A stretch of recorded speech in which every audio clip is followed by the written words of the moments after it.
There's something haunting about silence. Not the peaceful kind, but the kind that leaves questions echoing inside your mind.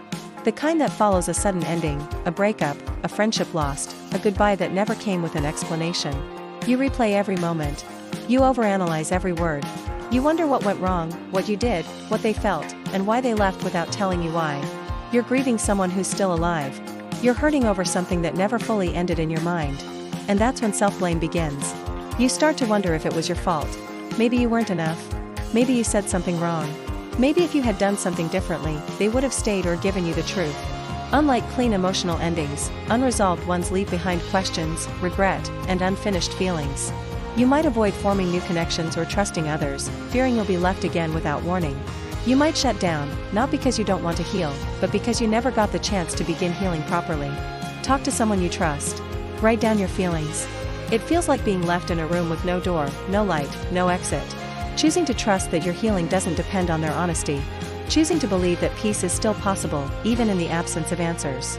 But the truth is, you hold the key. You don't need their words to free yourself. You don't need their permission to let go.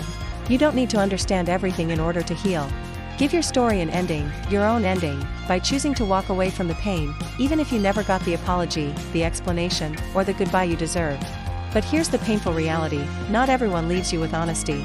You may question your value, your lovability, or your sense of identity, waiting for someone to come back and explain, to apologize, to justify their actions.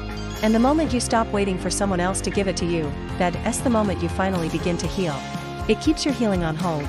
True closure begins when you accept that you may never understand why it ended the way it did, but you still have the right to move forward.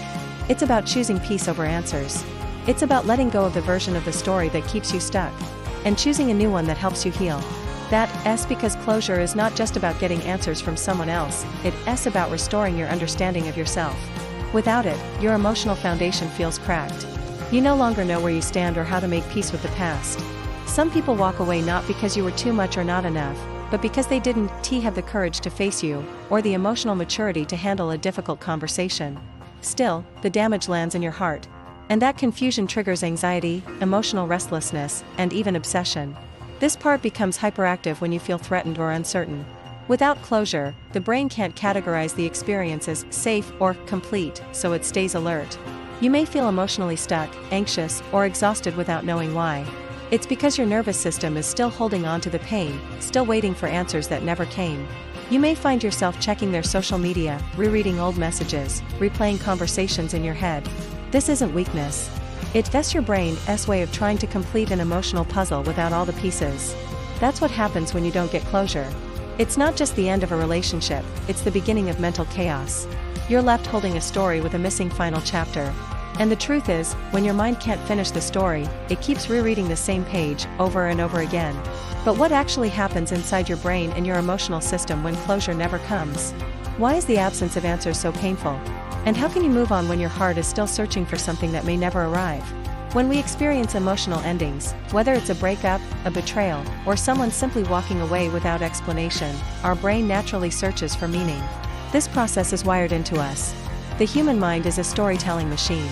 We constantly try to make sense of things so that we can feel safe, stable, and in control. Closure provides that sense of resolution. It gives us emotional understanding and helps us shift from chaos to clarity. But when that closure is missing, the mind stays stuck in survival mode. You can't process the loss because the story is unfinished. And so, your brain begins to loop, repeating the past, trying to rewrite it, hoping to find logic in something that may never be explained.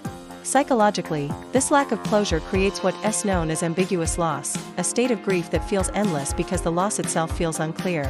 Without closure, the brain often turns inward for answers. Neurologically, unresolved endings activate the amygdala, the fear center of your brain. Emotionally, the lack of closure often leads to what's called complicated grief, a form of prolonged mourning that's harder to move through. Over time, this emotional limbo begins to affect your self-worth.